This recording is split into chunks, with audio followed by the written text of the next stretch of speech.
Lasagna alla Bolognese, made with the real sauce, ragu alla Bolognese. We've all eaten this before, but how do you actually make it from scratch? I'll show you step by step how to make it at home. Let's start with the ragu alla Bolognese. It's the part that needs the most cooking time. We're using 100 grams or 3.5 ounces of fresh pork belly. Not salted, not smoked, nothing fancy. You can buy it from almost any butcher. I know I keep saying it, but if possible always use extra virgin olive oil. The flavor is so much more intense and refined. We're browning the pork belly on medium heat. Now comes the emotional part. We're chopping onions. If you start crying now, it's not the lasagna's fault. Or maybe it is, because it's just that good. Don't forget to stir now and then so nothing burns. The second vegetable is the carrot, and again we're using 2. I'm cutting them into brunoise, small fine cubes. First slice them lengthwise and into strips and finally into tiny dice. That's called brunoise. The last veggie for our sofrito is celery. 2 stalks, just like the onion and the carrot. By the way, sofrito comes from the Italian word soffriggere, which means to gently sauté. This mix is used constantly in Italian kitchen. It's the flavorful base of so many classics. Now the onions go into the pot. Give everything a good stir and stay with me because I've got a bonus hint later that will make your lasagna even better. Now we're adding the carrots and the celery too. I often see people using celeriac instead, but that's a no-go in a real bolognese. It has to be celery stalks for the right flavor, the right texture and of course tradition. Normally you'd use 100% ground beef, in our case 500 grams or 17.6 ounces. Break it up a bit with your spoon. Alternatively, you can go with 60% beef and 40% pork, but make sure it's pork neck or loin. Let it all brown over medium heat for about 5 minutes. I have to say, it already smells amazing. Of course, a good splash of white wine doesn't hurt. Something like Trebbiano Toscano.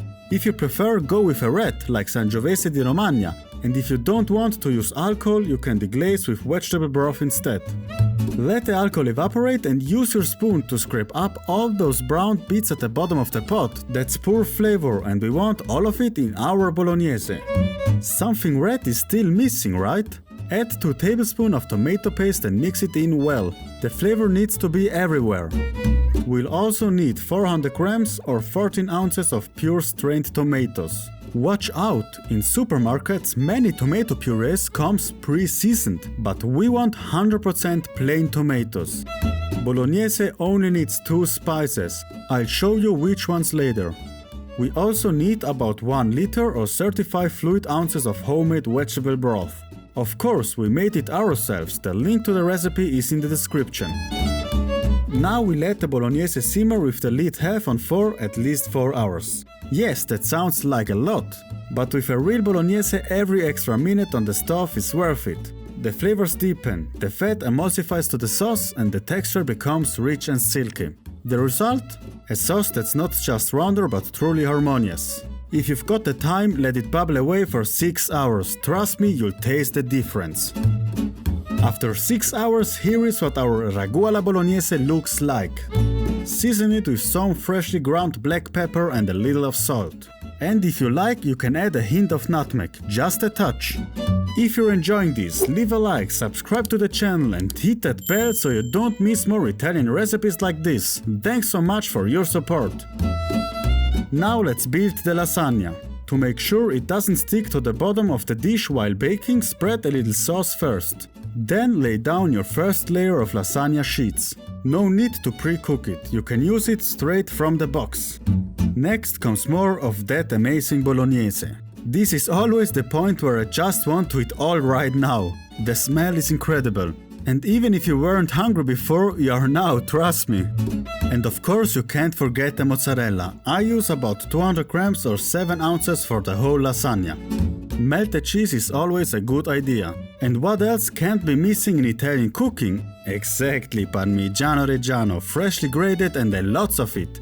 Grate, and then grate some more. Just for a change, I'm using spinach lasagna sheets too. Keep layering everything until you run out of ingredients. Bolognese ragu wasn't invented by a single person, it's a result of centuries of evolution in the Emilia-Romagna region, particularly in Bologna. The first documented recipe dates back to 1891, thanks to Pellegrino Artusi. And in 1982, the official Ragù alla Bolognese was formally registered with the Chamber of Commerce in Bologna.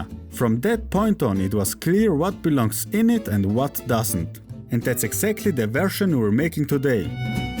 The final layer is just Parmesan, no mozzarella here because it would burn. The Parmesan forms a perfect cheesy crust. Bake the lasagna at 180 degrees Celsius or 360 degrees Fahrenheit for 25 to 30 minutes.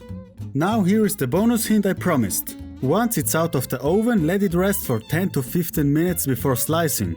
That way the lasagna sets and doesn't fall apart when you cut it.